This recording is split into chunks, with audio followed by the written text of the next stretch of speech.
Welcome back to the channel, everybody. I hope you're all doing well. My name is Melody, and I'd like to thank you all for the love and support on this journey so far. The reception of the Mortal Kombat trilogy video and the Mortal Kombat movie video were unbelievably heartwarming. So thank you from the bottom of my heart. And if you don't know, we are now on Patreon, where you can support the production of our content with special credits and videos and get access to exclusive content. The link to our Patreon is in the description down below, or you can just go to patreon.com/melodymccready and it will take you there. And with that said, we're not done with this journey yet. So today we continue down the road to Mortal Kombat 1.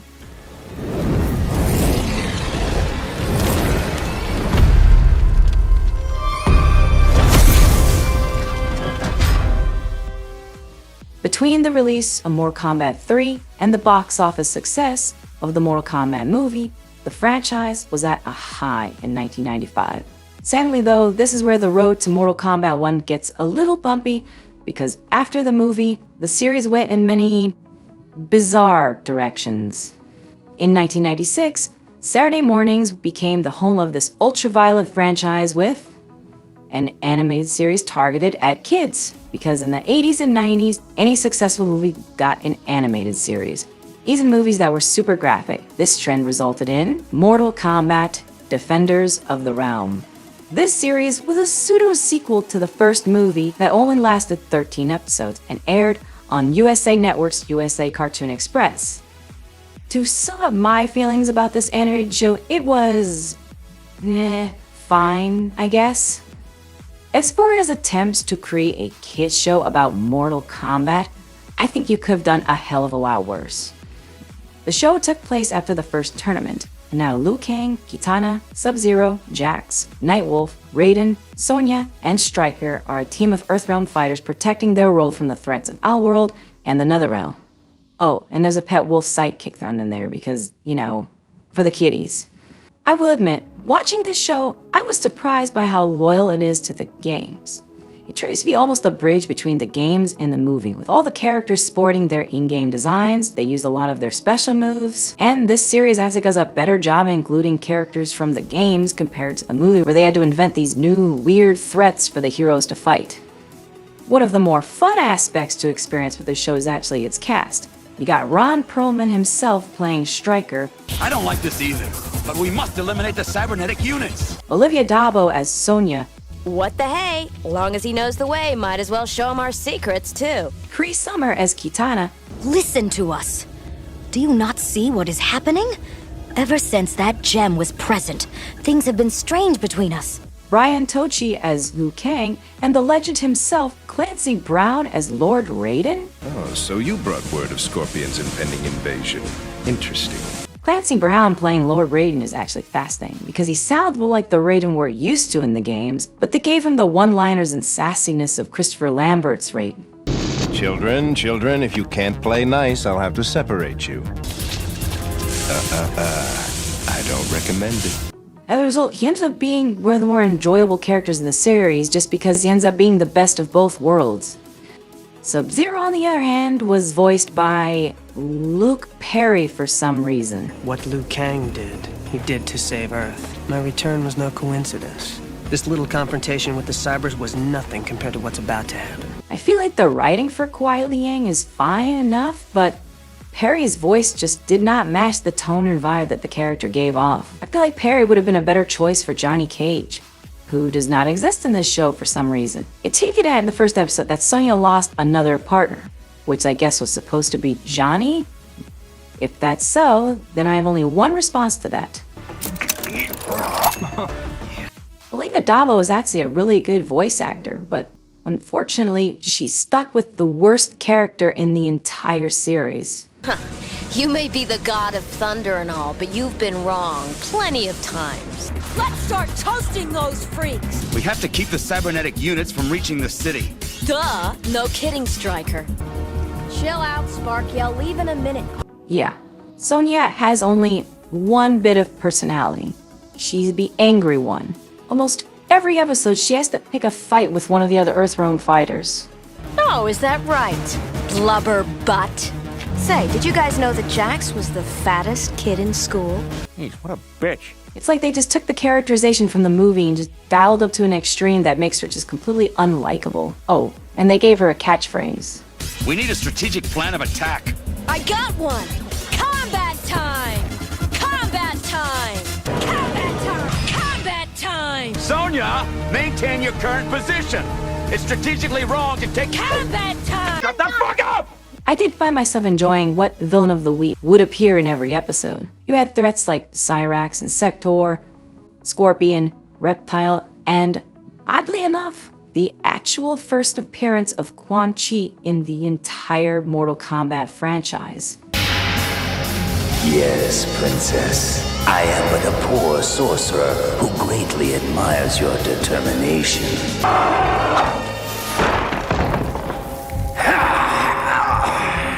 Okay, I never said it was a good appearance, but hey, it's interesting to see that Quan Chi actually debuted here rather than in the games. The animation is, alright, I guess. It kind of feels like a Wish version of Batman the Animated Series, because for every part of the series that looks good and well animated, there are parts that look like it was made with 5 cents. I've seen way worse in terms of animation at the time, but it's far from the best. The music is awful, though. Every episode uses the exact song for the action sequence, and it's kind of painful to listen to.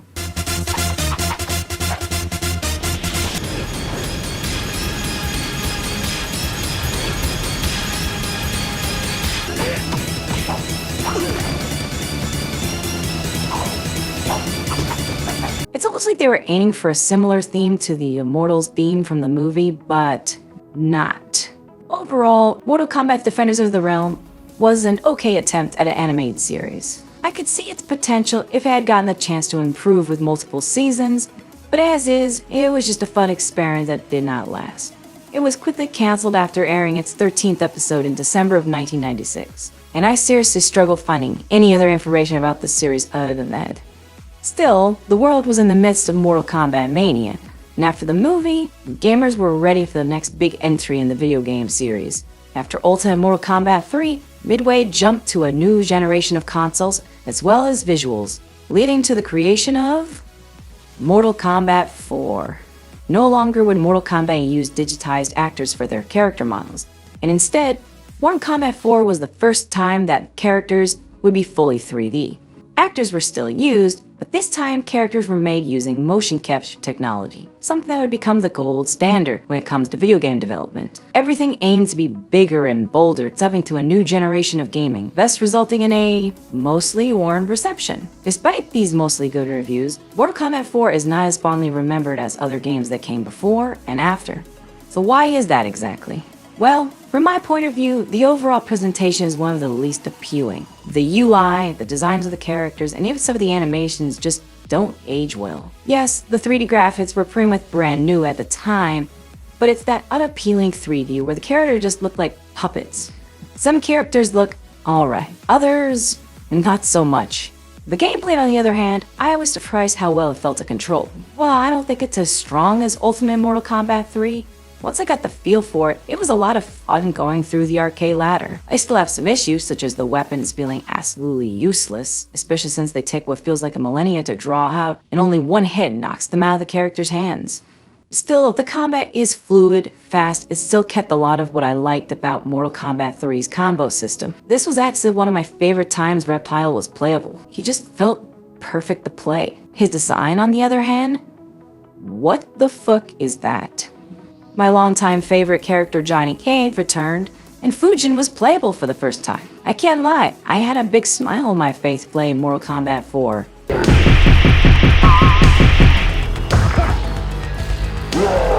Goro was a nightmare of a sub-boss though. I mean, he's hard in the original game, but, well look.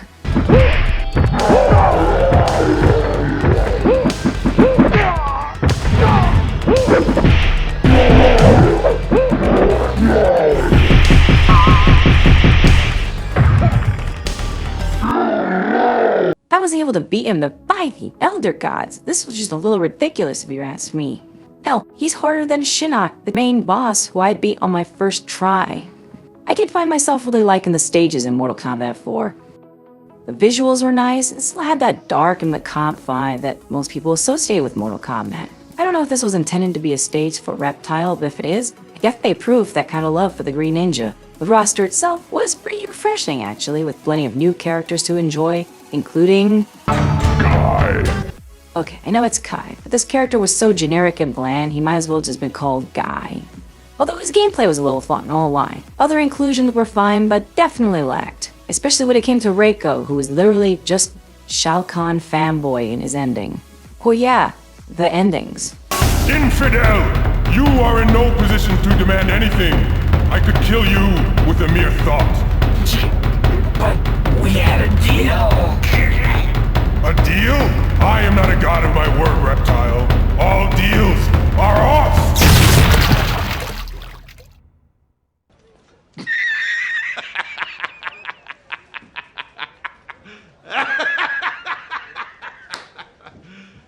You serious? Oh my great giddy aunt. They are amazing. They are cheese galore of the absolute sharpest, and I love them. Every single ending these characters have features some of the funniest lines and voice acting that make the original Resident Evil feel like an Oscar-worthy movie. You fought well, Kai. You are now a true Shaolin warrior. Thanks, Raiden, but I'm not interested in becoming a Shaolin warrior anymore. I've got too many of my own problems to deal with. What will you do next? I don't know. Wander the earth, search for my soul, that kind of thing. The Black Dragon died with Kano. You're the last one, Jarek.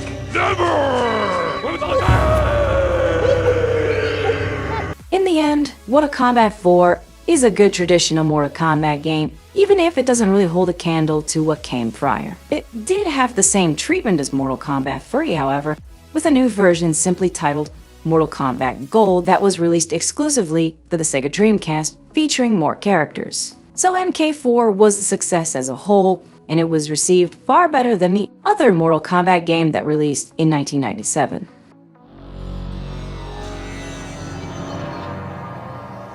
Mortal Kombat Mythologies Sub-Zero. Rather than a traditional fighting game, Mythologies mixed an RPG adventure with side-scrolling action using the Mortal Kombat template. On paper, that concept actually sounds genius, especially with the release of a brand new hardware at the time and focusing on a fan-favorite character, Sub-Zero. The game was released on PlayStation and Nintendo 64, but sadly, it was not the start of a franchise that Midway was hoping for. Initially, there was going to be a whole Mortal Kombat Mythology spin-off series, with plans for Liu Kang to be the star of the next game. That was all completely scrapped when Mythology Sub-Zero was bashed across the board by critics and fans alike. So what went wrong here? Well, when the game starts, it looks like classic Mortal Kombat and plays like it with high punch, high kick, low kick, all present. And then you encounter the first enemy and it looks like this.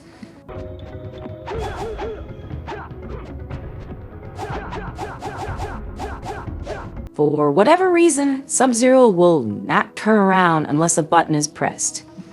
This is where I should mention that the PS1 version is far superior because the turn button is one of the triggers, whereas on the N64, it was a B button. Even with the PS1 version though, getting used to the manual turning is a pain. Due to the game just looking so similar to Mortal Kombat, most players are going to be accustomed to characters automatically swapping directions. I struggled with the first level because it kinda throws everything at you. Monks that will murder Sub-Zero in seconds, instant death traps, and cryptic stuff that the 90s were just obsessed with for some reason. There's even foreground obstacles that block the camera and can cause deaths because there might be a trap there, there might be a monk there. Who knows? The first level ends with a fight against Scorpion and, for a minute, it actually feels a bit like Mortal Kombat. Upon defeating him and stealing a map of elements, Sub-Zero returns to Lin Kuei's Grandmaster and oh my FMV goodness. I bring you the sacred map of elements. Once again, our most cunning assassin and thief is successful. That's right, if you play the PS1 version, you get these live-action cutscenes between levels, and they are... Who are you? I am a dead man. But somehow you have retained your mortality, which would mean you are vulnerable to death. I am Scorpion. You killed me in cold blood. Deliciously hilarious 90s cheese that I absolutely love. I grew up with so many other games that had FMVs like this, and I find them oddly appealing to watch. It's also through these cutscenes that we get introduced to Quan Chi in his first actual video game appearance, and it is far superior than his animated counterpart. If it is so precious, why don't you get it yourself? I cannot enter the temple until the 4 elements within its walls have been defeated. And I am not on the best of terms with the gods of your realm, especially your god of thunder. Quan Chi wants Sub-Zero to go to each temple representing different elements to steal some kind of plot device. Every gamer has been there and done that, and the first element is wind. And you know what? So far, the game has been a little annoying, but not too bad in terms of frustration.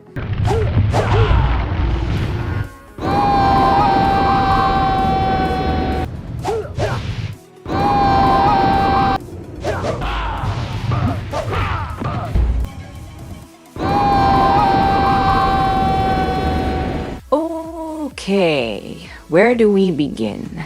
This game only allows 3 lives to play through as much as the player can, and once depleted, it's back to the very beginning of the game.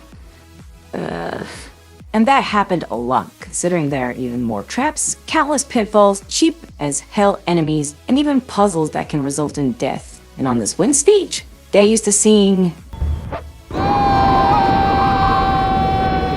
that. So I decided to cheat and give Sub-Zero unlimited lives, because otherwise I would be playing for the next century. Throughout the journey via experience points you gather by doing combos, Sub-Zero can unlock his famous special moves, like his Ice Ball, Ice Slide, and more. These make going through the levels a lot better, trust me, especially when dealing with these enemies who forgot to predict your every move sometimes. It adds a bit more to the combat as well, but even they can lead to your death, thus more. Yeah. You know what though? As frustrated as it can be, maybe it's just because I cheated, but after a bit, I found myself adjusting to the combat, the turning, and the level design. To be honest, much to my own shock, I wasn't hating on the game anymore. What? What the fuck? I know, I couldn't quite believe it myself, but I was starting to get a grasp on how to keep going. I was figuring out the puzzle, and I was smiling when I leveled up Sub-Zero. Maybe it's because the reputation of this game was so overblown that I was expecting so much worse, but I was having a decent time with it. That doesn't mean it's great though. One objective was literally tucked away in a corner with zero indication that it was there without a guide. And there was still some Goro dookie to deal with, including precision platforming? Really? Excuse me, but this is a game that still operates with Mortal Kombat controls. So up is jump. When it comes to these damn windmills, every jump made my entire body clench up. And yet, guess what? The timing is a little ridiculous, so there was a lot of that. Thankfully, the level ends with the reveal of another Mortal Kombat character, and one of my personal favorites, Fujin, the god of wind and Raiden's brother.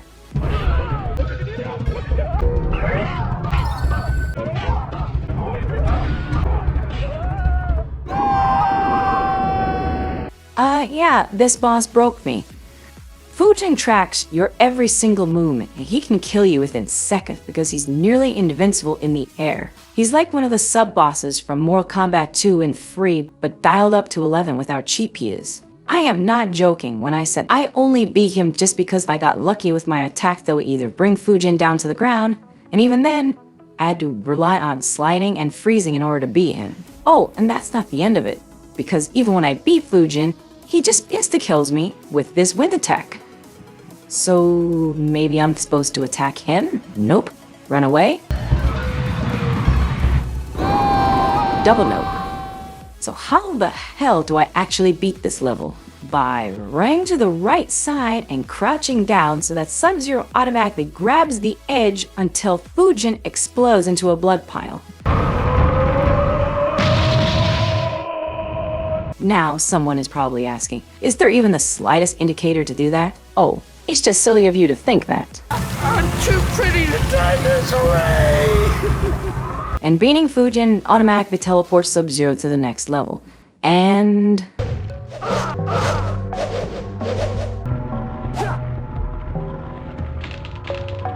Yeah, I was done after that. I might actually revisit this video aimed at another video, since I know characters like Storina and Shinnok also appear, but I have more to delve into. Overall though, I didn't hate Mortal Kombat Mythologies Sub-Zero. I actually had a good time with it. Is it flawed and frustrating as hell?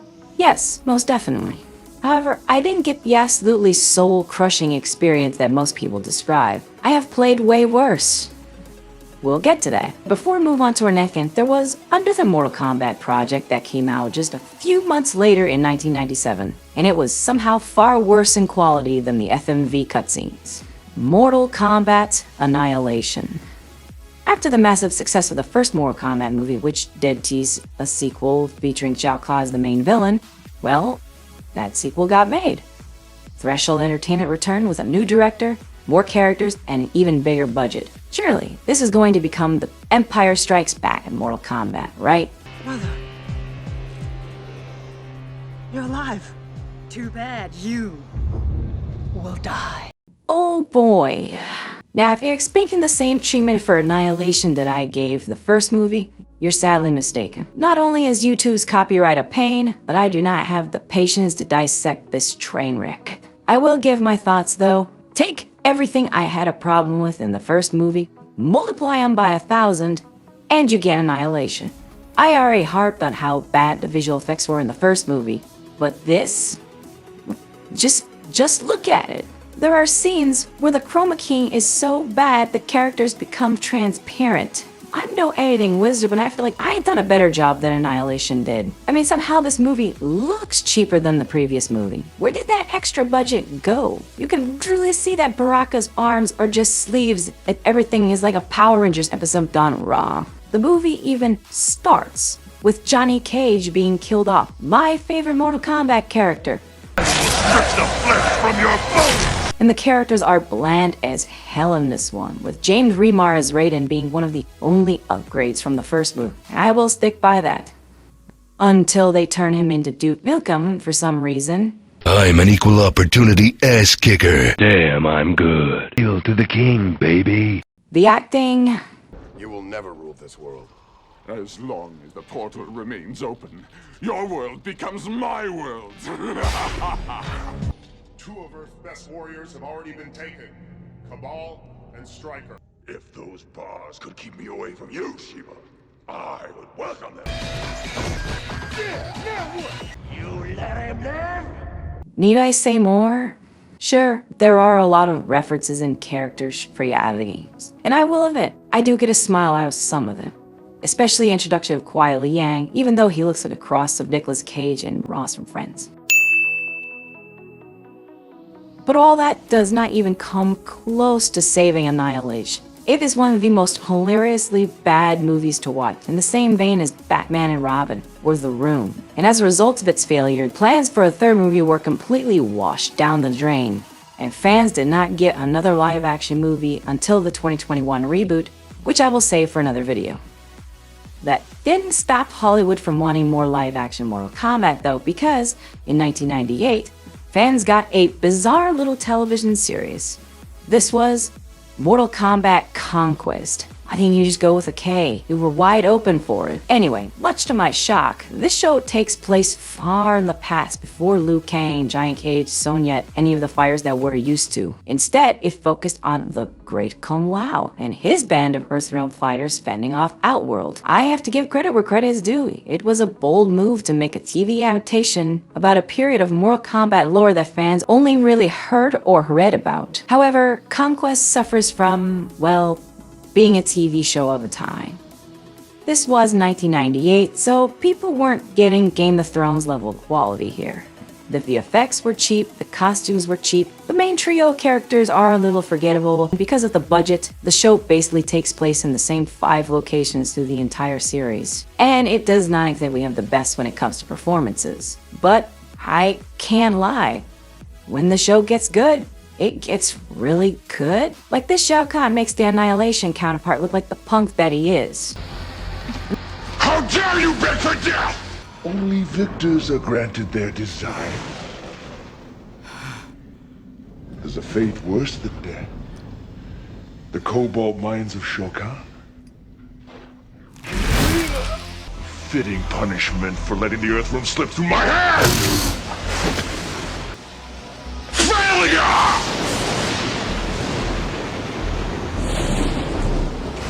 I have found all the characters from the games to be a lot of fun to watch, even if some of the characterization itself was odd. Cudlehau was an alright protagonist. I think Raiden is actually a fun middle ground between Lambert and Remar. And Mortal Kombat Conquest has a version of Quan Chi that is, dare I say, perfect? Ah, the dust of the Netherrealm, from the evil of countless souls. Well, it is done. He is mine. Unbelievable even for you. I'm glad you're so impressed. Murdering you. He ordered it. Wow, we're just dealing with a whole Quan Chi multiverse of madness today. Shang Tsung was a cheesy, yet fun villain. Noob Saibot being an inky BDSM ninja was interesting, to say the least. And damn it, this show had better portrayals of Scorpion and Sub-Zero than the two previous movies combined, even though their stories are radically different in the show than what fans know. Sub-Zero was a personal highlight for me, which was nice since the first movie pretty much destroyed him, and Annihilation reduced the great character to a glorified cameo. And I genuinely love seeing Shang Tsung and Quan Chi fight. So it's definitely a mixed bag that only lasted one season, but I do recommend checking it out if you are a Mortal Kombat fanatic like myself. So that seems like this should be the end of this portion of the journey, right? No, unfortunately. It's game over, man! In the year 2000, Midway released another attempt at a spin-off, Mortal Kombat Special Forces. I bet only 5 people watching this video have never even heard of this game, let alone played. I played it, and I went in thinking, maybe since Mythologies wasn't the waste that everyone made it out to be, maybe I could possibly enjoy this spin-off. Fly, you fools!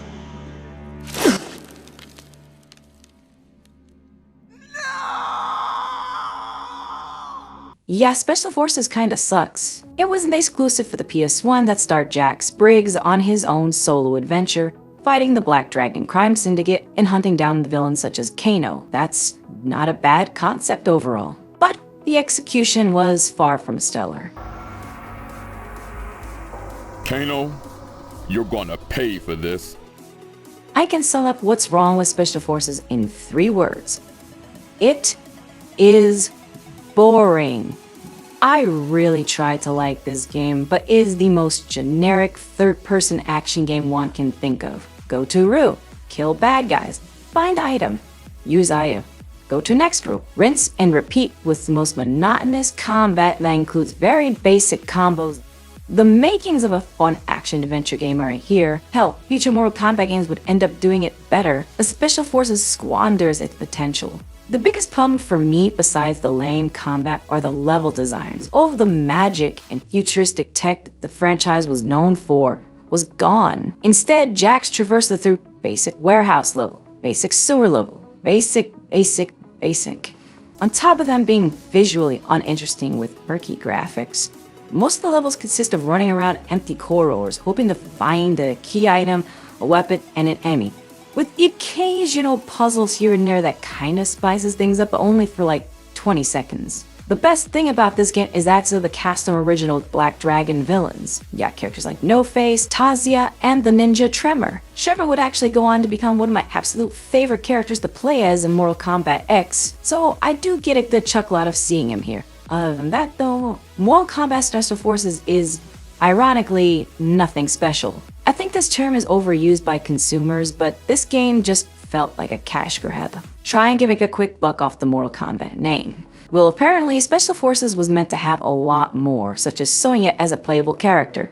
You know, the other Special Forces character. But multiple staff members of Midway Games left at the time, including one of the franchise's co-creators, John Tobias. So Special Forces was sort of Frankenstein together, resulting in a very bare-bones game that we got, and fans quickly forgot about it afterwards.